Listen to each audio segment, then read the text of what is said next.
কেন আপনারা আমার মোবাইল ভাঙছেন আইফোন বাড়ি দিয়া? আমাদের অন্যায় কি বলেন? কেন আমাদের অন্যায় কি বলেন? আমাদের পয়লা জুন সন্ধ্যা আড্ডা দিচ্ছিলেন স্থানীয় কয়েকজন। পাশেই পুলিশের সাবেক আইজি বেনজির আহমেদের গড়ে তোলা Savannah eco resort and natural park. এ সময় বোলতলি পুলিশ তদন্ত কেন্দ্রের ইনচার্জ আমিনুল ইসলাম সাদা পোশাকে কয়েকজন পুলিশ সদস্য নিয়ে হাজির হয়ে জানতে চান তাদের পরিচয়। রিসোর্টের গার্ড পুলিশকে জানায় সারাদিন সাংবাদিকদের সাক্ষাৎকার দিয়েছেন তারা। এরপরই সেখানে উপস্থিত থাকা 5 জনকে লাঠি দিয়ে পেটাতে শুরু করে পুলিশ। ভুক্তভোগীদের অভিযোগ, সেদিনই সময় সংবাদে সাবেক আইজিপি বেনজির আহমেদের জোর করে জমি লিখে নিয়ে রিসোর্ট নির্মাণের কথা বলেছিলেন তারা। নগদে 500 টাকা বা তার বেশি পেমেন্টে পেতে পারেন ঢাকায় জমি সহ 20 কোটি টাকার পুরস্কার।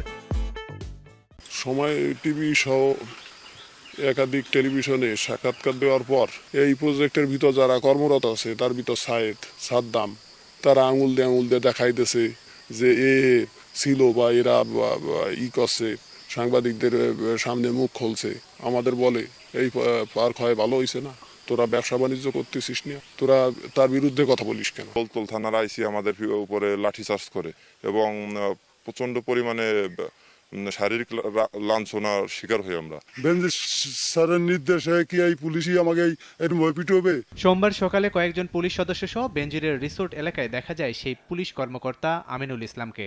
স্থানীয়রা বলছেন, রিসোর্ট এলাকায় প্রায় আমিনুল ইসলামকে টহল দিতে দেখা যায়। আর অভিযোগের বিষয়ে ক্যামেরার সামনে কথা বলতে রাজি হননি তিনি। তবে মুঠোফোনে আমিনুল ভিন্ন ঘটনার অবতারণা করেন। স্থানীয়ভাবে লোকজনরা উৎপত্তি আছে, প্রায় সবটি তাস মাস খেলতেছে, শুধু তা ওদেরকে দাওয়া দিছি কোরিডোরে ব্যথা পাইছে। ওরা বানাইছে কি আমি আর বিষয়টা জানি না। ওরা কি বলতেছে কি অতর্কিত হামলা কুমুক আনতে এসব কিছু বিষয় সত্য না, এটা ভিন্ন খাতে নিতে চেষ্টা করতেছিল ওই সময় না, যার পরে সব ঠান্ডা এখন চুপ হয়ে রয়েছে।